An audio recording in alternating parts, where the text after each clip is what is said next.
بسم اللہ الرحمن الرحیم۔ السلام علیکم ناظرین اور سامعین، سلسلہ ہے گوٹ فارمنگ کا اور موضوع ہے کہ ایسے جانور جو زیادہ اچھی پرفارمنس نہ دے سکیں یا فائدہ مند نہ ہوں اور نقصان کا باعث بن رہے ہوں، ان کا کیا کرنا چاہیے۔ ایک تو یہ ہے، اگر تو جینون قسم کی بیماری ہے اور ٹھیک ہو سکتی ہے، اس کا تو علاج کر کے تو اس کو شامل ہی رکھیں اپنے فارم میں۔ اگر کوئی ایسی بیماری ہے جو کہ ٹھیک ہونے میں دیر لگتی ہے اور کافی خرچہ آ جاتا ہے، تو ایسے جانور سے جان چھڑا لینا ہی بہتر ہوتا ہے۔ تو یہ کانٹ چھانٹ ہر جگہ لگی رہتی ہے۔ اچھی کیبنٹس میں بھی جو اچھی پرفارمنس دے گا وہ تو وزیر رہتا ہے اور باقی کی چھٹی بھی کرا دی جاتی ہے۔ یہ چھانٹی ہوتی رہنی چاہیے اگر زیادہ اچھی پرفارمنس چاہیے۔ تو کسی بھی فارم کی کامیابی جو ہے نا، اس کا دار و مدار جو ہوتا ہے اس فارم پر موجود بہتر صلاحیتوں کے حامل بکریوں پر ہوتا ہے۔ بکریوں پر بھی ہوتا ہے، بکروں پر بھی ہوتا ہے۔ جو بریڈر ہوتا ہے وہ تو تقریباً سے یہ سمجھے اس کی پرفارمنس کا آدھا تو وہی ذمہ دار ہوتا ہے۔ اور ایسا ہمیشہ میں نے پہلے آپ کو بتایا تھا کہ سانڈ ایسا خریدیں جس کے ماں باپ ایسے ہوں کہ جنہوں نے ہمیشہ ٹوینز پیدا کیے ہیں اور وہ بھی ٹوینز میں سے ایک ہو اور دو۔ اور آگے دیکھ لیں، اگر بکریاں آپ کے فارم پہ اس بریڈر کے ہوتے ہوئے ایک بکری ایک بچہ جنم دے رہی ہے، اور وہ جنہوں نے دو دینے تھے جن کی ہسٹری ہے، اور خاص طور پہ جب آپ دیکھتے ہیں یہ ٹیڈی بکریاں تو وہ تو دو تین دیتے ہیں، لیکن اگر بریڈر ہی بیکار ہے اور اچھا نہیں ہے پرفارمنس دے رہا، تو پھر بریڈر کی چھٹی کرائیں، بریڈر کی بجائے اس کی چھانٹی کر دیں اور بریڈر لیں۔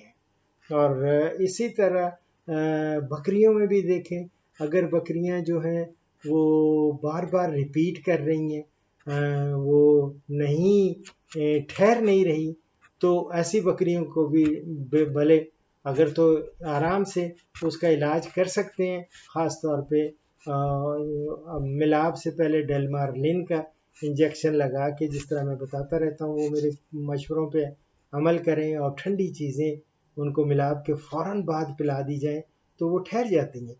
لیکن اگر فرض کریں کہ نہیں ٹھہر رہی، یا ان کے کوئی یوٹرس میں بچہ دانی میں ہی کوئی ایسا نقص ہے کہ اس میں سے پی پا رہی ہے سارا کچھ، اس کا علاج تو ہے، وہ آپ یوٹرس فلور رکھیں یا اس کا اینٹی بائیوٹک سے پورا، اگر اچھی پرفارمنس دینے والی ہے، اگر بچے اچھے دیتی ہے تو پھر تو اس کا علاج کر کے رکھا جا سکتا ہے، نہیں تو اس کو بھی ڈسپوز آف کر دیں۔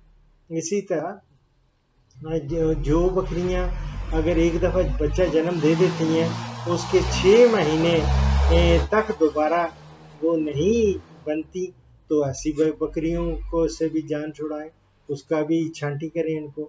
جتنی زیادہ چھانٹی دیکھا گیا ہے کہ یہ فارمز پہ چھانٹیاں جتنی چھانٹی زیادہ کی جاتی ہے اتنی زیادہ پرفارمنس بھی اچھی ہوتی ہے۔ اور اس میں بھی دیکھ لیں جو لاغر قسم کی بکریاں ہیں اور جو اس ایج پہ زیادہ ایج ہو جاتی ہے، ان کو بھی فارغ کریں، ان کو بھی آپ ڈسپوز آف کریں۔ تو یہ ہے، بھانج اگر ہے وہ بچہ جنم ہی نہیں دے سکتی، بھانج بکری ہے یا زیادہ عمر کی ہے، بوڑھی ہے، تو ان سے تو آپ جان چھڑائیں ان کو۔ یہ ساری چیزیں ہیں۔ اور یا کوئی جنسی، میں نے جس طرح کہا لیکوریا کئی دفعہ ہو جاتا ہے ان کو ہر وقت ان کے، تو دیٹ مینس کہ یا اس کے ٹیومر ہے اس کی یوٹرس کے اندر، وہ چیک کرا لیں۔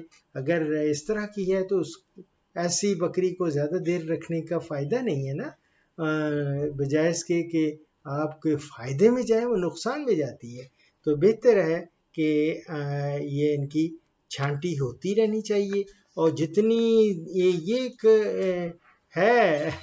ایک عام جو گوٹ کے اسپیشلسٹ ہیں نا، گوٹ وہ کہتے ہیں کہ نہیں ڈاکٹر صاحب یہ ان کی چھانٹی زیادہ سے زیادہ ہوگی تو زیادہ سے زیادہ اچھی پرفارمنس نظر آئے گی.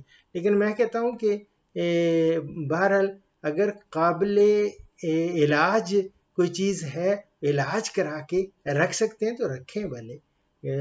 روز روز چینج کرنا بھی اچھی چیز نہیں ہوتی، لیکن یہ ہے کہ جو بیکار سمجھتے ہیں آپ یا ناکارہ جانور ہیں ان کی چھانٹی تو ضرور کر دینی چاہیے.